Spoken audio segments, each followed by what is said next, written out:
Hello again. We're back here with the Top Engineering Cultures podcast. This is Nate McGuire, and I'm here with Yar. Yar, if you could introduce yourself and tell us a little bit about your company. Hi.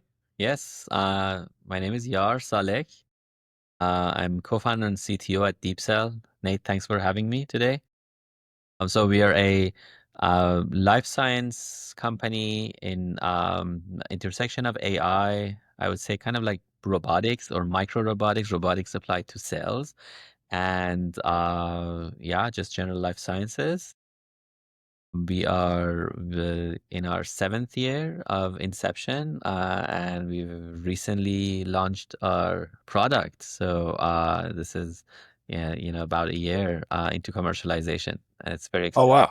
Yeah, Can you, for the uneducated, explain to us kind of the life cycle of a biotech company versus, in comparison to like a software company? yeah, Because I know there's generally, like you just said, we're about launching the product here and you've been around 7 years or so. yeah. It takes well, depending on what you do, but generally biology is very tough, and in our case, we are we've built not just, the AI and the software, but also a hardware that goes along with it. Typical development cycle for anything physical in life sciences is like 10 years. So we're, in some way we're actually ahead of our time, but yeah, compared to software companies, it takes much longer to develop and launch. It takes more capital. I was going to say, how does that change like the funding life cycle? Because you're in Silicon Valley, right? You're in Yeah, Menlo Park. Yeah, yeah, we exactly. are. Yeah, I mean, as of today, we've raised about $100 million dollars, Exactly. and yeah, it really takes a lot of time, effort, money to get this. Now, on the other side, once you launch, then that gives you, assuming that you actually solve a real problem in your space, it gives you a good defensibility for a while. 7, 8 years of lead time. Yeah, yeah, it's not something that, a talented software engineer in their Can bedroom. just clone in a weekend. Yeah, Yeah. just do it. Yeah. What I assume you at least have some non like technical biomedical investors. Like how do you explain the company and what you guys do, to people who don't know the industry as well? Yeah, yeah, absolutely. So, one way I describe it is the following. So, let's start with microscope. Like we all know what microscopes are. They've been around for like 400 years. And one would describe it as a complex eye, sophisticated eye, right? It's a tool for us to see things that otherwise we cannot see with our naked eye. Now, if you think about that analogy, that's an eye. Now think about adding a brain and an arm to that. So what It's the like a brain? sci-fi eye floating around with a little arm, like Yeah. So imagine now you have this eye flowing around over cells. There's a brain that tells you actually what you're looking at. That's the AI. And there's an arm that allows you to pick the cell that you find interesting. and are you doing stuff to it, taking it somewhere, all of the above? So the picking the cell, so the technical term is called cell sorting, and there has been like cell sorters before, right? So before us, but they never had the type of an intelligence. Well, they didn't. They never had the type of a resolution to actually see what's in it, and then the intelligence to act on it. So it has been really about the technology adding some kind of a chemical to the cell, and the cell reacts in a certain way and emits some kind of a fluorescent signal. Therefore, it's a fluorescent-based cell sorting technology. That's the state of the art. Now, what we have done instead of adding chemical, changing the cells, and reading this kind of a low-dimensional data out of the cell, we actually see what a modern microscope will see in You have an eye on it. You're looking at it. in very high resolution, and then as you said, yeah, with the eye, there needs to be a brain, a Mhm. sophisticated brain to actually understand what is it that they're looking at. So, and Interesting. that's what the novelty of the technology is, as well as why this is only doable to do right now, not even 10 years ago, because Right. yeah. You could, so before it's like you have almost just a biomechanical cell sorter, and now it's not just AI on top, it's also have connectivity to go in between and like collect this information, send you a camera view back of the cell basically, or how is the data captured? Is it like live streamed? So the data is captured in real time. So we image the cells one cell at a time, and in real time we uh And what's the use case for something like this? Like, it's not my field, obviously. yeah, yeah. So let me just say one more thing about Yeah, technology, yeah, of and then course. I'll switch to the use case. So the other thing about the technology is that these let's call it microscope 2.0s. These microscope 2.0s, We got to get a branding guy on here. they don't need to exist in isolation. Now, like we all uh, connect them to like this central intelligence brain, and all of a sudden now you have the knowledge of not just one lab or one scientist, but all the scientists kind of like combining their Interesting. samples, their insights, and the AI can learn on top of all the data sets. So right now we actually have a 3 billion, more than 3 billion images in our data set that we have trained our models on. So this is pretty unique It's right interesting. now.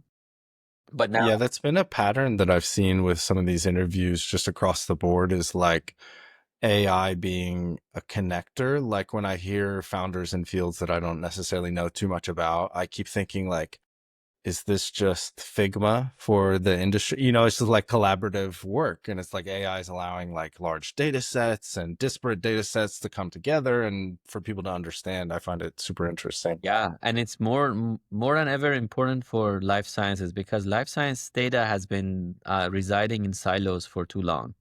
Mm. Being able, Is that because it's like protected patient information or just sciencey and people are doing research separately? Like, I mean, it starts with protecting patient information, but not all yeah, information is patient. Not all right. information is sensitive. You know, like cell images are not sensitive, and by looking at Yeah, the cell, you don't know what patient you're looking at. Now, like the industry is used to just behaving in silo, right. and now we're trying to change that. Interesting. But to your other question of okay, so all this technology, like what do you do with this? And wait, one more about the tech. So you're like micro nano manufacturing or like who's building these things? Like, and how small are they? So the box is quite large. It's Hmm. still a desktop box, but it's probably well, well, like I can actually give you the exact dimensions. It's Yeah, yeah. We'll put a picture of it next to when we do the podcast. yeah, yeah, And yeah. so it's like you're really digging in. So the box itself, because it has Yeah, optics, it has like the way yeah, yeah. you I see. like act on the cell, so it's large. The entire action happens on a microfluidic chip. Think about a chip, Okay, but instead of a okay. silicon chip, it has a soft material that cells could run through, I see. microfluidic. How did you get into this from Google? Is this like your background No, or no, no, no. yeah. We'll get there. We'll get there. Yeah, yeah. And then the sample gets inserted there, runs through the chip, runs through an imaging area in the chip, and then the deep learning neural nets runs an inference while the cells are still flowing in the chip. And by the time the result is ready, we are ready to sort the cells based on what we see. Interesting. Um, I didn't know any of this existed. So yeah, this is all very interesting. you know, in some way, I don't know if you've ever seen a manufacturing line for like iPhones or just silicon Well, chips, that's what I'm thinking is you're like combining and creating things, right? right? So there's Yeah, this I like see. belt that, you know, the Yeah. iPhone's on the belt, right? if you go to a manufacturing line, you actually exactly see that. And there's a camera that takes a picture of each phone, and if Hmm. crack on the screen, then a robotic arm goes and like pushes the phone. Pushes it out. Yeah, Yeah. I see. So it's Ah, really and you're turning just doing on it to the cells. cells, right? Yeah. Ah, huh. Make sense? Who knew? That's cool. Yeah. So okay, now applications. So uh aside from research, which I mean everything starts in research, right? You wanna now see the cells, act on it, etc. So there is a slew of application on research. And again, in life sciences, like if you build something new, the first and foremost application is research. Now, but in addition to It's interesting because I think software and hardware used to be that way too. You know, like if you go far enough up the chain, the beginning is research and PhDs somewhere doing yeah, crazy stuff. Yeah. yeah. But now what I want to say is that for this technology, since everything that I just described, like everybody sort of understands like what this is. Like Like this all exists already. yeah, Yeah. and we have been looking at cells for hundreds of years, so we exactly know like the information that just by looking at cells we can capture is very valuable. Our the pace of our technology getting adopted into like really day-to-day use is very fast. So one area is diagnostics. So imagine now you run a sample of a patient and you look for the cells that are diseased in whatever way. So the big application obviously is oncology, like Mhm. if there are cancer cells in your sample, and with your blood, with your other any bodily sample, you could basically do this and run a diagnostic test. And in many cases, these diagnostic tests is goes well beyond just a yes or no because you want to know like how aggressive the cancer is. You want to know whether it's actually responding to a drug or not. You want to know, and that's where the wealth of You want to look like really, really closely at each of the cells to get information about that. so absolutely.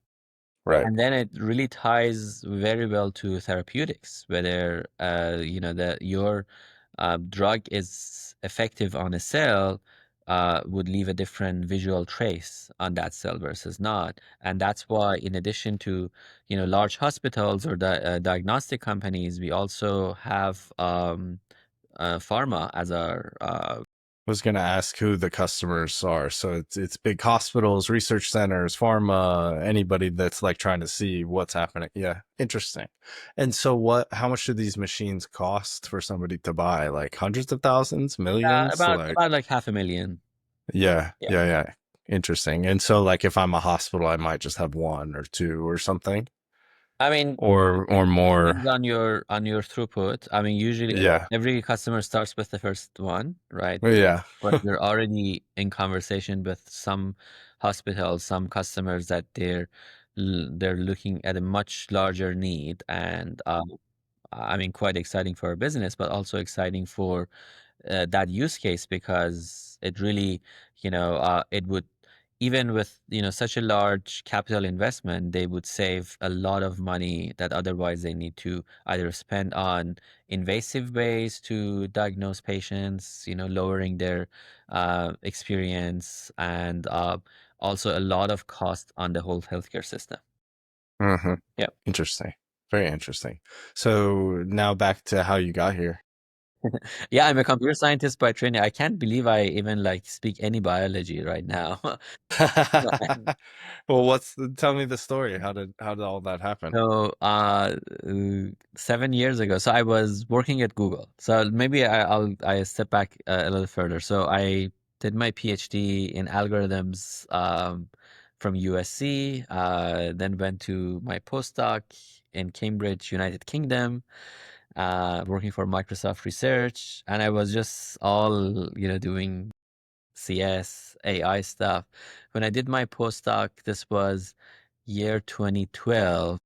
For those of you who've been following the AI, that was a pivotal year because the famous paper AlexNet came around that time, and Mhm. AlexNet was the very first paper in this recent years that sort of showed that the AI now can do stuff that can be replaced by human, or like, things along that sort. It was basically, it showed a very much large gap between the previous computer vision model that was like classifying cats and dogs with this computer vision model Yeah, and also like on the linguistic side, like the sentiment analysis and machine learning stuff people have been doing for a while. It's like for a long time. Yeah. it wasn't that, yeah, it wasn't anything super new, you know? Absolutely. And even the idea of neural nets, existed for many, many decades. Some of our AI godfathers, Jan LeCun, or these folks, they've been publishing as kind of like the not so popular the branch of AI in 80s, until the GPUs caught up and the data caught up, so all of that. So there is a lot of prior work that ultimately led to. It all starts with research. Yeah, exactly. And these papers that these guys are writing. There's a XKCD comic of like, you know, a whole stack of books leading up to some enterprise solution, and there's one book that says, you know, maintained by some guy in Nebraska for 19 years for no pay, like, and the foundation of modern computer science. Absolutely. Yes. Yeah, No, you put it yeah. well. So yeah, I read that paper and was like, wow, this is going to change stuff, and I need to start building in AI. So I did my first app on top of Facebook as kind of like an independent app.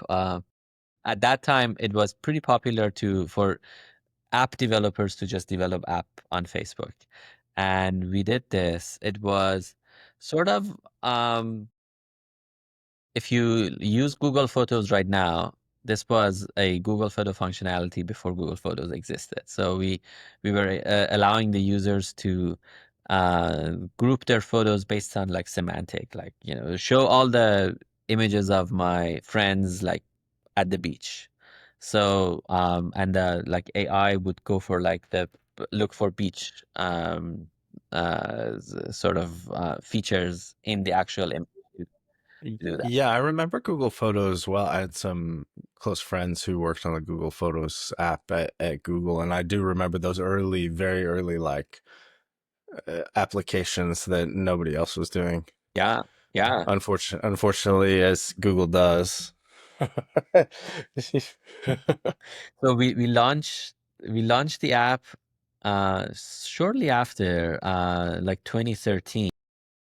And I remember Christmas of 2013 or 2014 was like one of my best Christmas because I was just like dealing with traffic. Yeah, Yeah. we were just like staying up all night and kind of like trying to keep the servers up. And I was like, this is so cool. Like, I remember that being a cool time in the Bay, like 2010 to 2017, 2018, then COVID. yeah, yeah, Yeah. absolutely. So, long story short, well, after that, and after Facebook ultimately, shut down the access of our app to their data set, and then our failed attempt to sell to Facebook, I joined Google. I worked on another machine learning based product at Google, and it was a really like University of Google for me. Kind of seeing not just the technical side, but also like how Google makes a business out of Mm. models. And And what was your like biggest takeaway from that? biggest takeaway. Like, what did you feel like you learned the most, or why was what specifically? Yeah, yeah, Is no, it, it's definitely a good question. I'm trying to like pick one that kind of stands. or a few? Yeah. Yeah. So I mean, at least at the time that I was at Google, I was very amazed by how it strikes a balance between running a very like well-run company in terms of defining OKRs, or like having Revenue and the reporting and revenue, like the business the stuff. business side. So that was obviously impressive. And for any company at their scale, I mean, they need to be doing this. But then at the same time, they were giving a lot of flexibility to their employees to innovate. Yeah. And then, I always got the sense that like uh, that Google has been able to retain this collegiate like nature amongst the employees by hiring like a lot of PhDs and those types, and then giving them somewhat autonomy. And I feel like people like to make fun of Google for all the stuff they kill. But then it's like, well, they also did Waymo, they also have done all these other things. And so it's like maybe it's working. yeah, I agree with you. And I mean, not everything that they've done. I actually, one of the reasons that I wanted to start my own company was like, well, if I were a founder at Google, I would have done this thing differently. So, I had that kind of an urge also in myself to do, some things differently, but still, big credit to a company, with like hundreds of or tens of thousands of employees to kind of keep that level of innovation and autonomy for their employees. So What they need to do is then hire or create a separate company that is just sales, and then they build the product, kind of like R&D and biotech. So like someone does the research and builds the product, and then they just hand it to commercialization, and then they sales for is sure. really good at yeah, then they just go. Yeah, I Because mean I feel like they're like, here, we made it, do you want it, like? yeah. Actually, almost it kind of works that way. So, Yeah, their sales teams were very interesting because Google comes up with like many, as you said, products, prototypes, etc.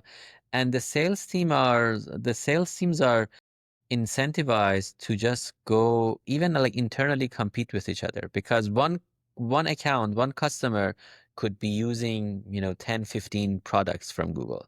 So right. how would they choose like which one to do? So there's a very interesting like multi-layer sales teams that both compete and collaborate with each other. And again, that was another thing that I witnessed and learned when I was at Google. So that was very Interesting. Interesting. Yeah, I feel like Microsoft like is the inverse Google. yeah. Like their enterprise sales is just like elite, like how IBM used to be. But their software solutions like aren't necessarily as like elegant. Yeah. Yeah. Yeah, Very cool. yeah. That's Uh, interesting. and then Yeah. as I was doing like all this, in the tech space, I met my co-founder, Madison, and her the postdoc supervisor, Professor Ewan Ashley, who's now chairing the Department of Medicine at Stanford. He's a really cool guy. I mean, both of them are. And she was building these microfluidic chips that we just discussed to understand which heart cells, or the technical term is cardiomyocytes, actually differentiate into real heart cells versus not so much. So, and like as she was describing the technology to me or the idea to me, it was like, well, so then ultimately, how do you know that the chip works? And so like, and she was like, well, we just put it under a microscope and see the cells. And I'm like, do you mean that by just seeing the cells, you could know that which cells are the right ones? And she was like, yeah. And then we just And you're thinking like, huh, yeah, like then why don't we just use that as the signal? And we kept just take the picture and then analyze it. right, and we kept Yeah. talking, right? So and then we got UN involved, and he was like, "This is a really cool idea. Do you guys want to, get some money to just do some side project?" And we got some grants from Stanford initially. And as we were just building things, again, we never thought that we want to build a company. It was just Sure. a really cool idea of, this is gonna help the science and it's cool. It's an interesting technology. But one thing about Stanford is it's really the backyard of Sand Hill Road with a lot of VCs just coming and checking out. And And it's easy for them to just see. Yeah. yeah, as they just came in, they were like, well, do you realize this thing works. This is not just about heart cells. This is going to apply to many, many things. And we're like, keep talking. Yeah.